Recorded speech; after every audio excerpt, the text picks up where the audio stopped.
ස්වස්තික TV YouTube channel එක නරඹන ඔයාලා අදත් ඉතාමත් ගෞරවයෙන් විදිහට පිළිගන්නවා.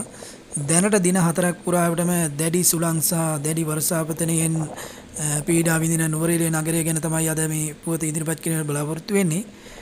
ඇත්තටම මේ දිනවල COVID-19 වෛරසය මර්ධනය කිරීම වෙනුවෙන් රජය පනවා ඇති සංචරණ නීති අකුරටම පිළිපදිමින් නිවෙස් වලට වෙලා ඉන්න ඔයාලට මේ දැනුවත් කිරීම මේ නුවරඑළිය නගරයට ආසන්නව සිටින සියලුම ජනතාවට ඉතින් නුවරඑළිය නගරයට පැමිණීමට උත්සාහ කරන්න එපා. තමන්ගේ පුද්ගලික වාහනයකවත් මේ පයින්වත් ගමන් කිරීමට උත්සාහ කරන්න එපා. මොකද දැනට දින 4ක් පුරාවටම අධික ලෙස දැඩි සුළං සහ මේ අධික වර්ෂාපතනයක් තමයි නුවරඑළිය නගරයට ඇදහැරෙන්නේ.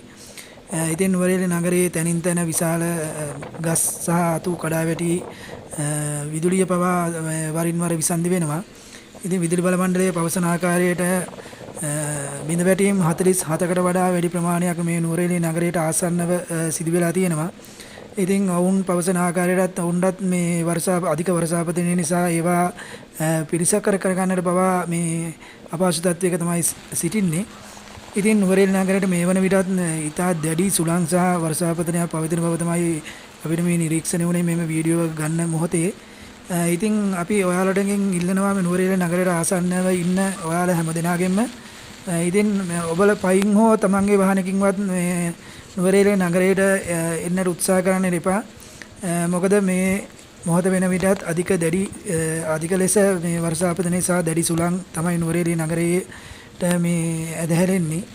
ඉතින් මේ දින 4ක් පුරාවට පවතින මේ වර්ෂාපතනය මේ ඉදිරියේදී පහවයයි කියන එක මේ බලාපොරොත්තු වෙනවා.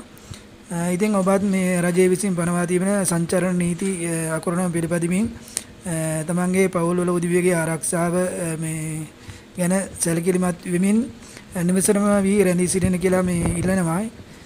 ඉතින් suwasthika TV YouTube channel එක නරඹීම පිළිබඳ බොහොම ස්තුතියි. අපේ suwasthika TV YouTube channel එක තවමත් subscribe කරලා නැත්නම් subscribe කරන්න.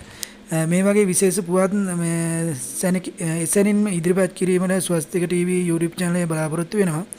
ඉතින් අපි ගිහින් එන්නම් මේ නුවරඑළිය නගරයට අධික වර්ෂාපතනයක් සහ දැඩි සුළං හමන මේ මොහොතේ. ඉතින් ඔයාලා සියලු දෙනාටම නිරෝගීමත් මේ අනාගතයක් ප්‍රාර්ථනා කරමු. මම බොහොම ස්තුතියි.